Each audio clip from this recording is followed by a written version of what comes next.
Good morning, students. A fresh new entry on journal for class 9. A very basic journal entries.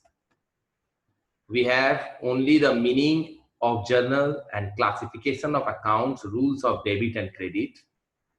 Recording of transactions in journal, only simple numerical based on terminology which are in section B of your syllabus. Let's understand journal. Before we understand journal, we have to classify the accounts into two approaches. One is the golden approach or British approach, and one is the modern approach or American approach. The traditional or golden or British approach is that we divide the accounts into three broad headings. They are personal account, real account, and nominal account. And under modern concept, we have asset, liability, expense, revenue, and capital, which we will be learning in the next video. Today, our topic of concern is personal account, real account, and nominal account. What is a personal account? Personal account means name of all the persons, institutions, owners, debtors, that is credit customer, the customer who has purchased the goods on credit. Suppose I sold goods to Ram, and Ram is my customer who has not paid me money yet. So that customer is known as debtor. Creditors are the suppliers who have supplied the goods on credit. Suppose I have a business of sarees and I have purchased some sarees from Ahmedabad. The person from whom I have purchased and I have yet not paid are my creditors or suppliers. Then there are loan providers. Loan providers means from whom the business has taken loan. Examples of personal accounts are capital account, drawings account, Anil Private Limited, ABC Limited, outstanding expenses, accrued income, prepaid expense, pre-received income, as well as any name like Ram, Ahmedabad traders, any creditors, any debtors, they all are coming under personal account. Even bank is also personal account. Bank is also personal account because bank has a name, SBI, BOB, whatever. So they are also personal account. Now comes the next one, real account.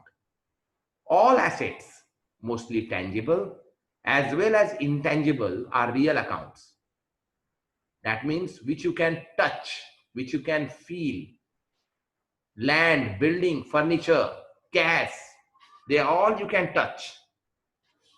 These are all assets, or these are all real account. Most assets are real account. Assets are those which will give you benefit in the long run.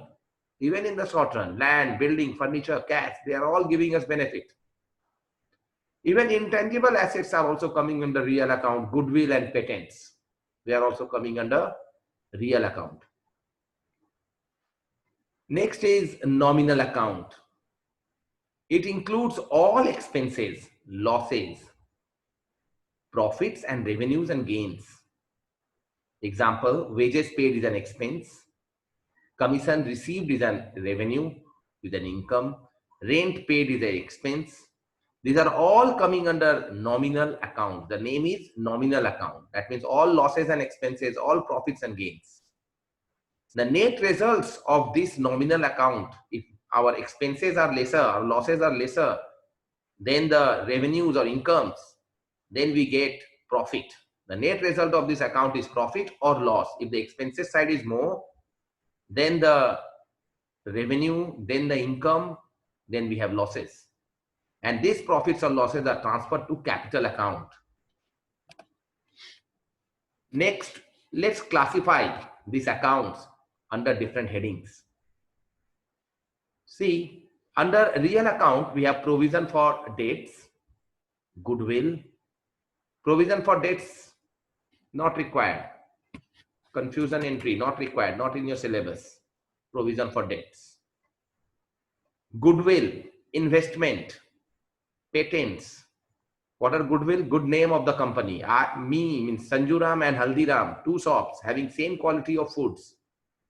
Which will sell more? Which sweets will be sold more? Obviously Haldiram, because they have goodwill. That means something which is giving them benefit to have more profit.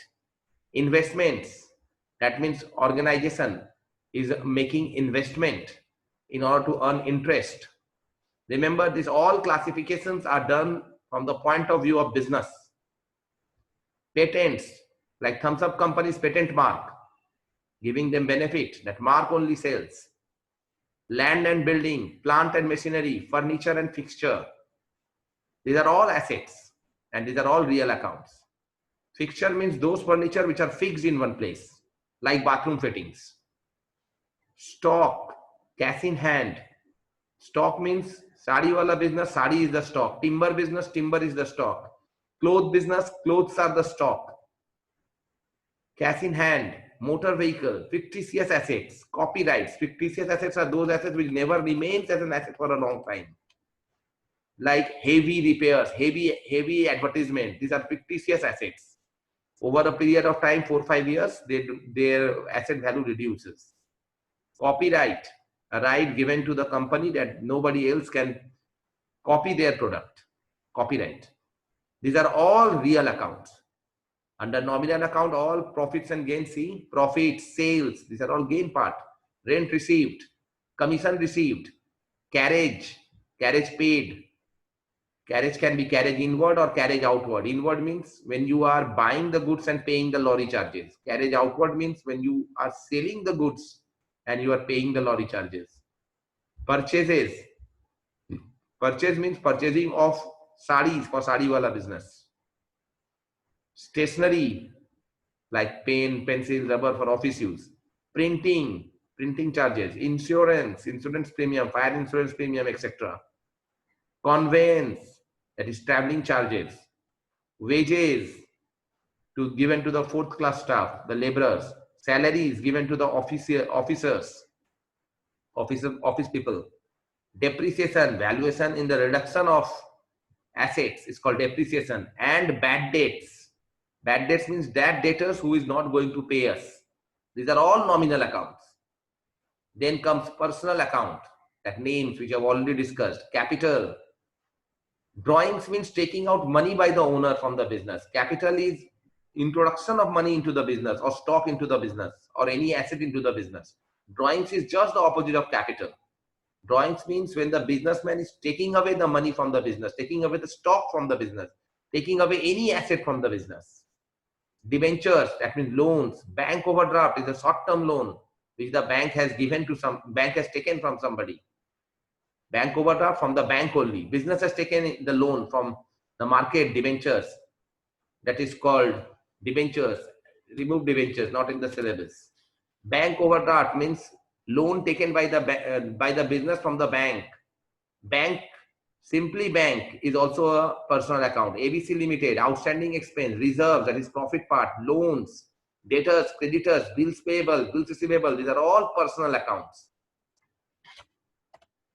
Now, we have some transactions and you have to find the accounts involved in these transactions. Let's do the sum and then we will classify whether they are real account, personal account or nominal account. Amit started business with cash. Accounts involved in these transactions are cash and capital from the business's point of view. Cash is involved in this and capital is involved in this. Cash is increasing in the business and side by side, on which basis? Whenever something is introduced by the owner in the business is known as capital. So capital is also increasing in the business. We know cash is what account? Real account. Cash is real account. And capital, it's a personal account. Then purchase goods. That means goods have come and cash. Purchase is involved. Purchase is nothing but nominal account, an expense. And cash is a real account. Purchase goods from Ravi in cash. If in cash would not have been given, then it would have been a credit transaction. Then I would have written purchase nominal account. And then if not in cash, then Ravi would have been there. Ravi would have become our creditor. But in this case, it is in cash. So cash is also real account. Cash is going out and the goods are coming. Sold goods to Abhi. Cash word is not mentioned, but it is in credit. That means goods is involved, sales is involved. Sales is a nominal account. And Avi, the debtor, is involved. He is getting the goods. So again, a personal account is involved. Paid Jay. Jay is a person. Personal account is involved. And what we have paid? Cash. So cash is nothing but real account. Received from Avi the amount due. Received from Avi the amount due. The cash is involved over here. We have received the money. From whom we have received? From Avi. Avi is a personal account. Then paid wages. Wages is an expense. Expense is involved. And what have we paid in wages? In cash only we have paid in wages. So cash is real account. Received rent. Similarly, received rent. Cash we have received. On what terms? We have received the rent on the terms of rent. Rent is an income over here. Sold goods in cash. That means cash is involved. We are getting cash. So cash is involved. Cash is a real account. And sales. Sales is nothing but nominal account. It's an income. Deposited cash into bank. Again, cash is involved. And who is getting the cash? Bank is getting the cash. Bank is a personal account. Next is due stock from business. Due stock from business. That means drawings. That means personal account. Owner is taking away something. What he is taking? He is taking the stock, which is a real account, which you can touch. Bought furniture. Furniture is nothing but an asset which you can touch. It's a tangible thing. It's a real account. And cash is also real account. Bought furniture. So we are giving cash and getting furniture. So these are the different accounts which are involved in these transactions. You will go through again this transaction and find out these accounts involved. This is your homework, students. You have to classify the real account, nominal account, and personal account from this. Upkeep of cars means it's a regular expenses it is. So nominal account. Telegram means you are paying the telephone charges. So nominal account. And all these things you have to do and show me the homework. Next day we will do the next part of this one. Hope you have understand. We will be doing very slowly. We will understand very nicely. Thank you, students. Thank you.